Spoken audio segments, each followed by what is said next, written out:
importance of mental health awareness, a topic that often remains in the shadows but is crucial to our well-being. Mental health affects every one of us, regardless of age, gender, or background.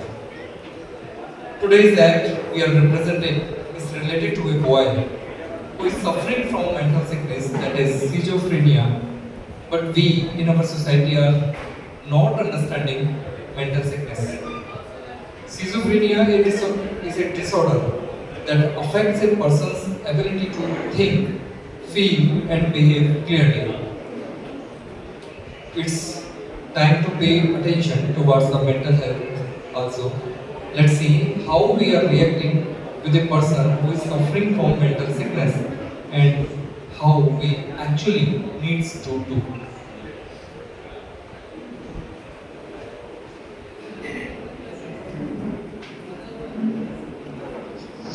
ये कहानी है एक ऐसे इंसान की जिसे समाज ने बचपन में वैसा स्वीकार नहीं किया जैसा सामान्य रूप से होता है। स्कूल के शिक्षक और सहपाठियों द्वारा बिरजू के नरक स्वभाव के कारण उसे मजाक और गुस्से का पात्र बनाया गया। बिरजू के पिताजी उसके भविष्य को लेकर काफी चिंतित थे, पर बिरजू का मन कहीं और ही डरता था। वह हमेशा अपने आप में खोया रहता था और बड़े होने के साथ साथ वह और ज्यादा गुस्से और बिगड़े होने लगा। बिरजू के जीवन के पहलू जो समाज की एक मनोस्थिति से जुड़ा हुआ है, उसका पक्ष हम आपको बतलाने का प्रयास कर रहे हैं। कैसे एक मानसिक विकार पैदा होता है और कैसे इंसान को इतनी आसानी से पागल समझा जाने लगता है। इस परिकल्पना के मंचांकन का प्रयास परिमंडल कार्यालय भोपाल के साथियों द्वारा किया जा रहा है। अब आपके सामने प्रस्तुत है मानसिक स्वास्थ्य पर आधारित लघु नाटिका जख्म जो दिखते नहीं है।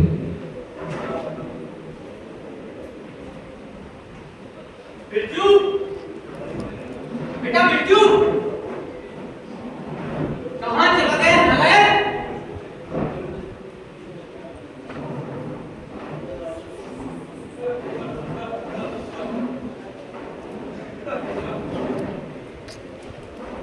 हर बार मन की गहराई में रहने वाली चादर की परत फूल से अब मोटी होने लगी है, पर सिलसिला यूं ही नहीं कम रहा। उड़ान भरने को आकाश की ऊंचाई तक करने को तैयार इस रात को अटका पड़ा है जो कई वर्षों से। मैं हूं ब्रजेश कुमार। ये नाम मुझे किसी ने बड़ी उम्मीद से दिया होगा, पर लोगों ने मुझे कई नाम दे दिए। जो नाम मुझे सबसे बुरा लगता है ना, वह है बिरजू। भला ये कैसा नाम हुआ? जैसे किसी की आरजू को काट के खंड खंड कर दिया हो। ए बिरजू, ऐसा कोई बोलता है ना तो मैं सहन नहीं कर पाता। मेरी कहानी में कहीं ना कहीं आपको अपने अंश की भी झलक देखने को मिलेगी। मेरा प्यार कुछ भी बोलता रहता हूं, माफ कीजिएगा, आगे देखते हैं।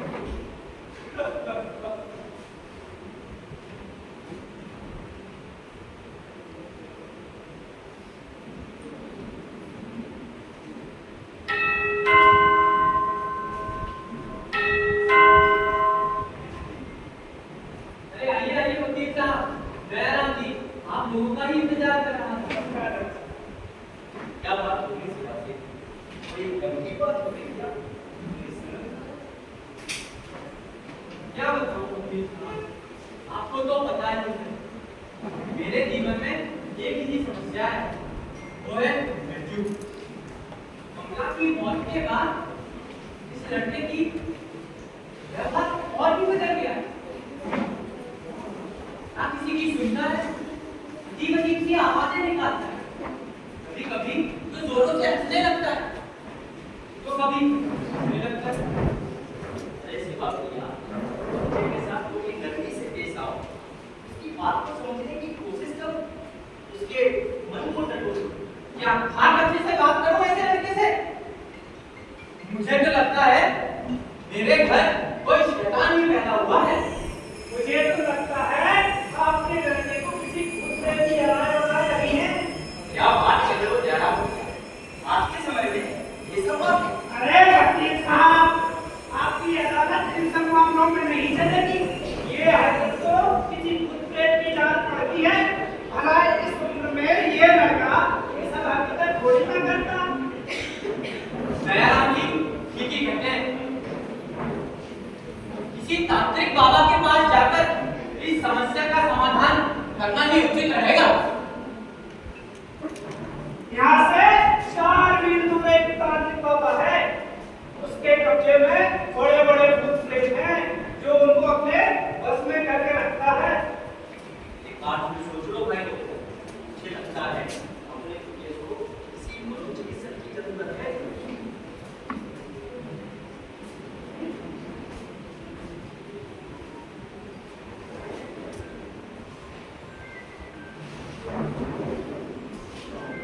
दयाराम जी ठीक ही कह रहे हैं वकील साहब। अब यह बात सोचने का नहीं रहा, कुछ करने का है।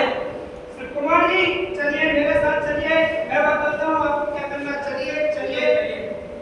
एक बार फिर सोच लो भाई लोगों, ये सब अंधविश्वास है। कुमार जी मेरे साथ चलिए, मैं बताता हूँ आपको क्या करना। चलिए। इस सदी में वो करती ऐसी विचार गलत है।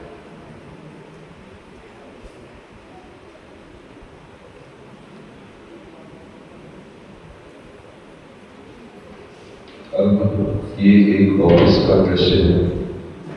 बिरजू बैठकर ऑफिस में काम कर रहा है।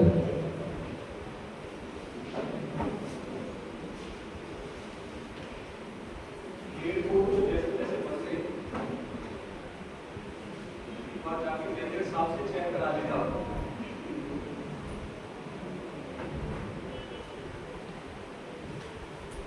Sir, excuse me sir. आप किस मामले में? क्या हुआ? सर मैंने रिपोर्ट तैयार कर दी। आपने रिपोर्ट कर ली तुम्हारी? सर तो यहाँ पर चेक कर लूंगा, ज़्यादा कोई और काम करो। Thank you sir.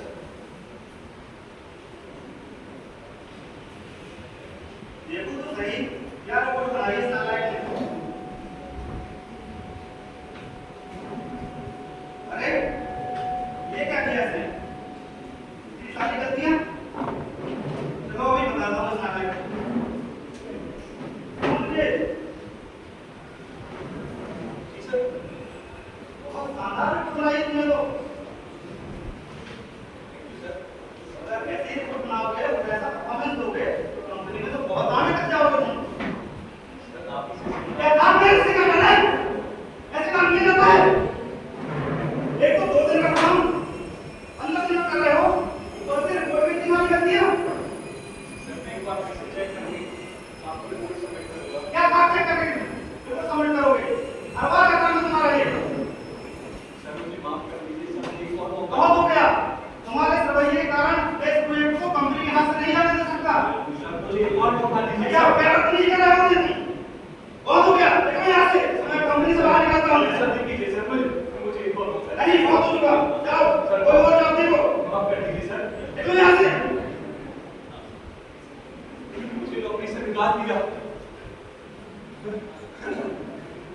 Thank you sir, बहुत बहुत धन्यवाद।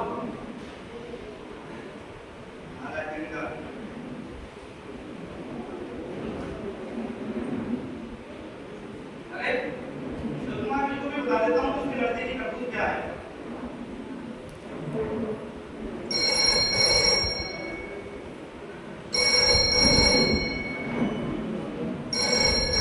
हेलो हेलो, सलमान जी, एक तो आपकी सिफारिश पर आपकी लड़की को काम पर रखा था और उससे काम ठीक से हो ही नहीं रहा है। उसका मानसिक संतुलन भी ठीक नहीं है। अजीब अजीब सी हरकतें कर रहा है। इसीलिए मैंने उसे जॉब से निकाल दिया है। पर मैंने सब हुआ क्या?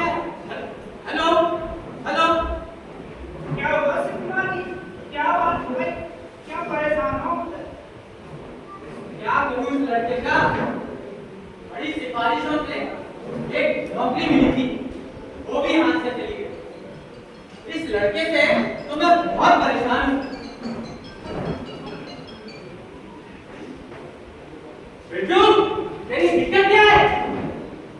कुमार जी, आप अपने काम से मतलब रखिए। बदतमीज, अपने बाप का नाम लेता है। तेरी बदतमीजी बढ़ती ही जा रही है। कुमार जी, इधर आइए, मैं बताता हूँ आपको, इधर आइए। आपके लड़के को कानूनी कार्रवाई के पास अभी एक्शन लेना पड़ेगा, नहीं स्थिति और खराब होती जाएगी। ए बिट्टू, चल, तैयार हो, हमें चलना है। कहाँ चल रहा है? सब बताने की समय नहीं है। इतना बोला है, इतना सुन। और मुझे पता तो होना चाहिए कि कहाँ चल रहा है। चलो बेटे, जाओ।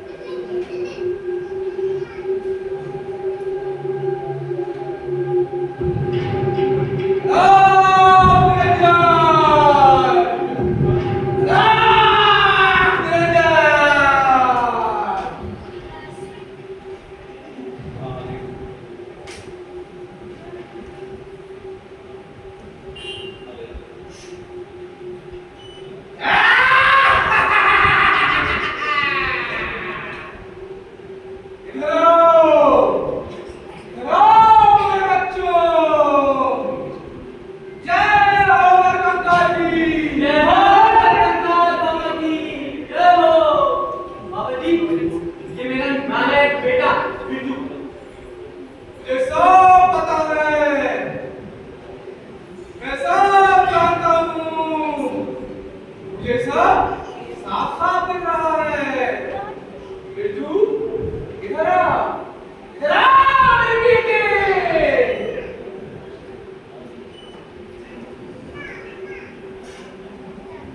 Oh my God!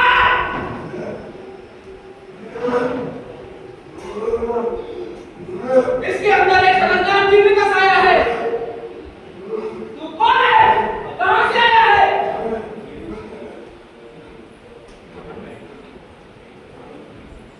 इधर आ।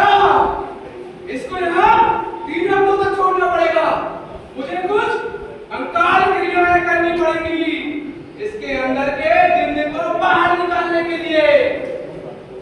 बाबा जी, इसे 3 हफ्ते क्या 3 महीने लगते बाबा जी, पर इसे ठीक कर दें।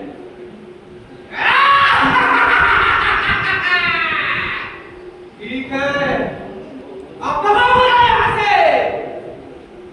जय हो नरकंकाल बाबा की, जय हो रंगनाथ बाबा की, जय हो।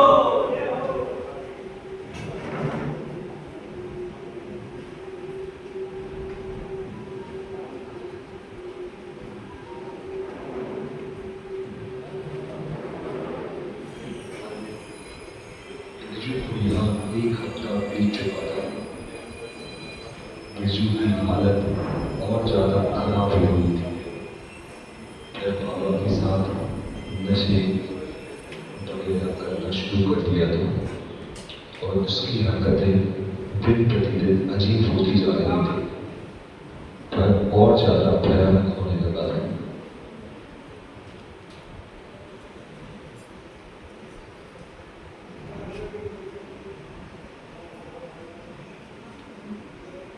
ये और कुमार जी, काफी दिनों से आपसे मुलाकात नहीं हुई, तो जानना चाहते हैं और सब कैसा चल रहा है?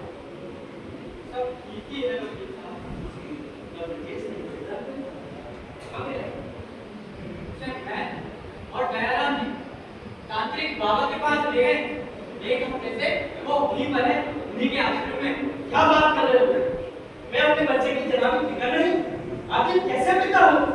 तुम अभी मेरे साथ चलो, वहां चलकर देखते हैं। आओ मेरे साथ।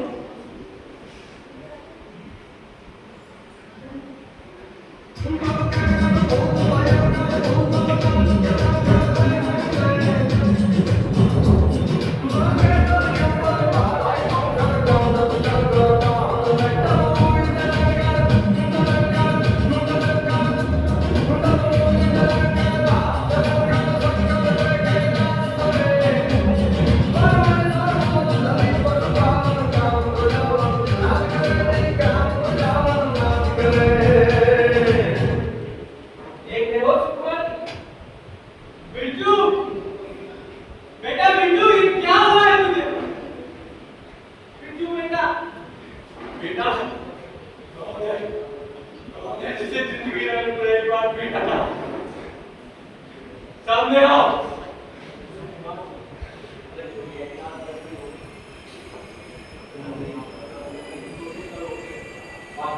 मैं संभालता हूँ। और तुम काली बाबा, तुम अपने बेटे को अपने साथ में ले आए हैं।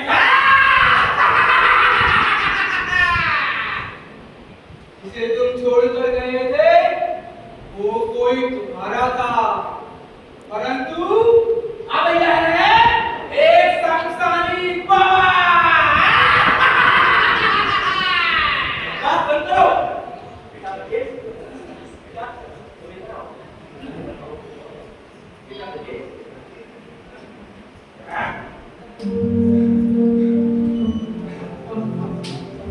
मैं कौन हूँ?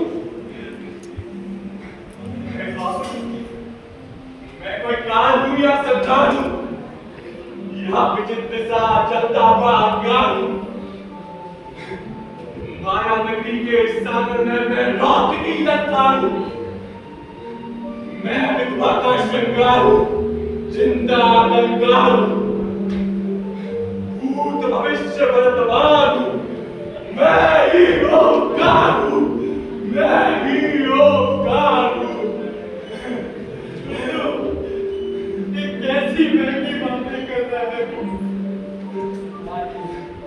मेरे बेटे को मेरे घर लेके चलते तो भी बाबा को तो मैं बाहर न देख दूंगा। आओ बेटा, चलो बेटा, ले जाओ, ले जाओ, और याद रखना ये मेरे पास ही वापस आएगा।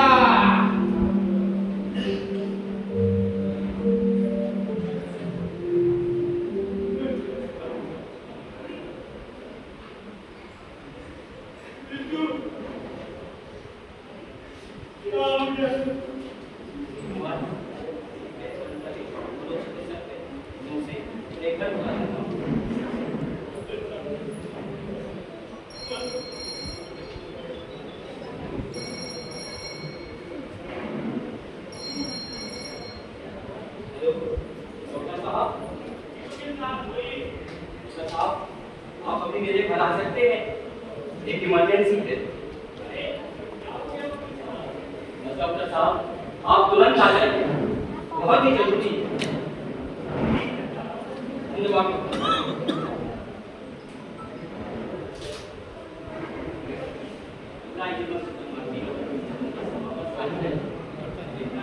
अपना बिल्कुल ठीक हो जाएगा। मेरा तो बहुत ज्यादा है। जैसे भी मैंने तुझे हिम्मत से काम लीजिए कुमार जी, सब सही होगा। लीजिए, डॉक्टर साहब भी आ गए। आइए आइए डॉक्टर साहब। कुमार जी, ये इनका बेटा है। कैसी अजीब सी हरकतें कर रहा है।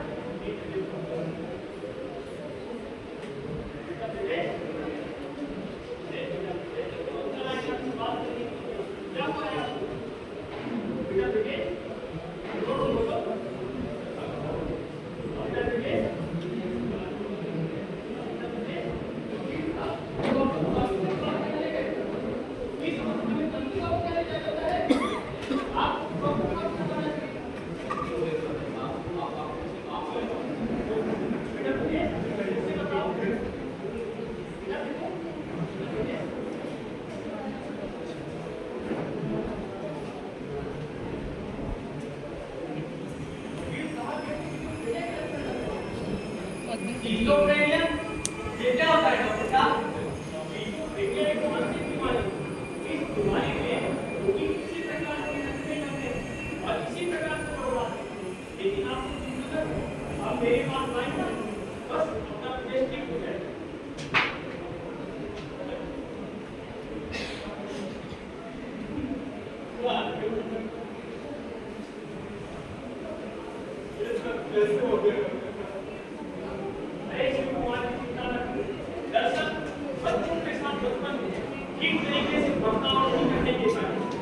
उनके अंदर झिझक, शर्म और प्रतिक्रिया करने की फीलिंग डेवलप हो जाती है। इसीलिए आवश्यक है कि बच्चों को समझा जाए वो क्या कहना चाहते हैं। वो क्या करना चाहते हैं, इन सब बातों को समझते हुए उनके साथ सदैव काम करना है। लेकिन अब ऐसी हालत की जिम्मेदार हम सभी और क्या हमारा पूरा समाज ही है। सही कहा डॉक्टर साहब, हम में से किसी एक ने भी केस को समझने में ईमानदारी दिखाई होती और वो केस की ऐसी हालत नहीं हुई होती। हाथ जोड़ते रहती है, मेरे बेटे को ठीक करनी चाहिए।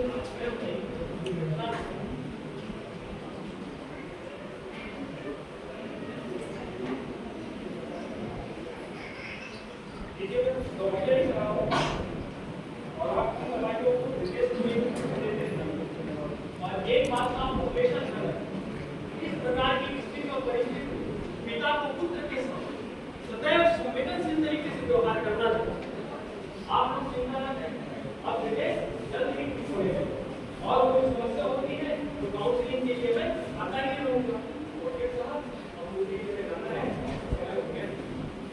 बहुत बहुत धन्यवाद डॉक्टर साहब।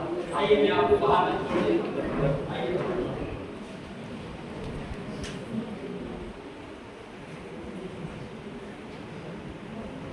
डॉक्टर बंसल के इलाज एवं काउंसलिंग के चलते बिरजू की हालत कुछ दिनों बाद ठीक होने लगी। अब बिरजू सामान्य जिंदगी में वापस आने लगा।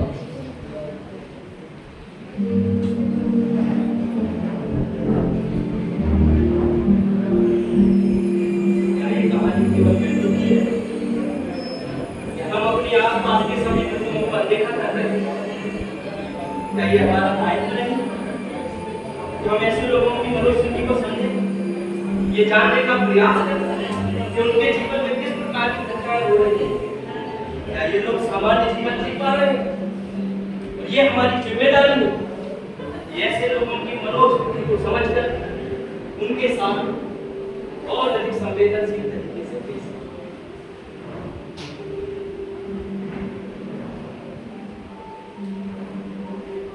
बच्चों के साथ पेरेंट्स बनकर रहने से ज्यादा अच्छा है बच्चों का दोस्त बनकर रहना।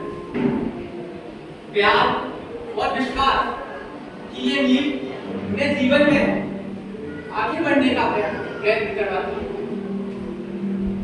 पेरेंट्स परिवार को अनुशासन में बांधने का कार्य करते हैं, पर यही पेरेंट्स दोस्त बनकर बच्चों के विकास की असीम संभावनाओं को पंख दे सकते हैं।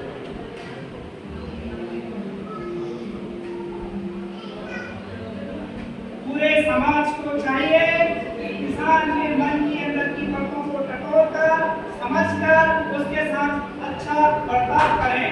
मैं तो इन अंधविश्वासों में फंसा रहा था। आप लोग इन अंधविश्वासों से दूर रहिए, दूर रहिए, दूर रहिए।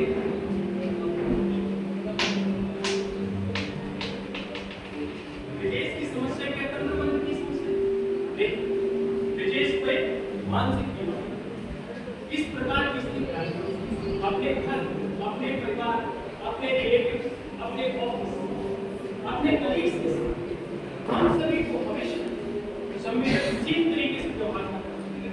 21st सेंचुरी में 21वीं सदी में फिजिकल हेल्थ के साथ साथ मेंटल हेल्थ भी इम्पोर्टेंट है।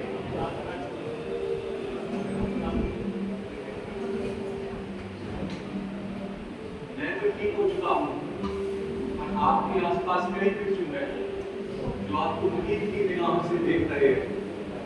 जरूरत है उनको समझने की, उनको सुनने की, उनकी आंखों में जो तकलीफें हैं उसे महसूस करने की, उनके जो अधूरे ख्वाब हैं उन्हें उड़ान देने के लिए पंख देने की।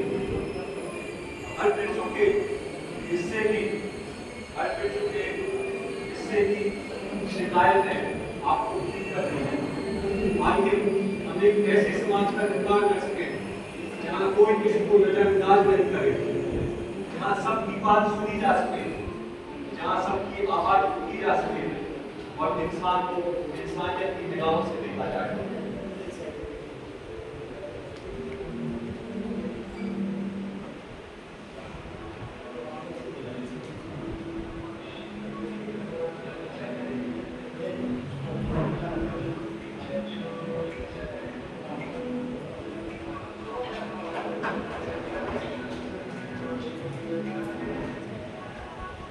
वो खुशियों की राह चले हर हमको पीछे छोड़ चले हाथों में हाथ बढ़ते जाए हर दिल में रोशनी जलाए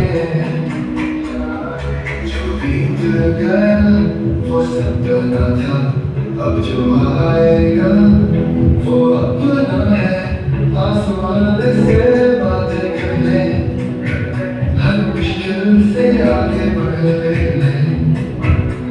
दिल की बात करो कर के खुशी को देखो नई नजर से कर कभी आएगी भी आएगा नया सवेरा से आएगा खुशियों की राह चले हर हमको पीछे छोड़ चले हाथों में हाथ बढ़ते जाए हर दिल में रोशनी जलाए जलाए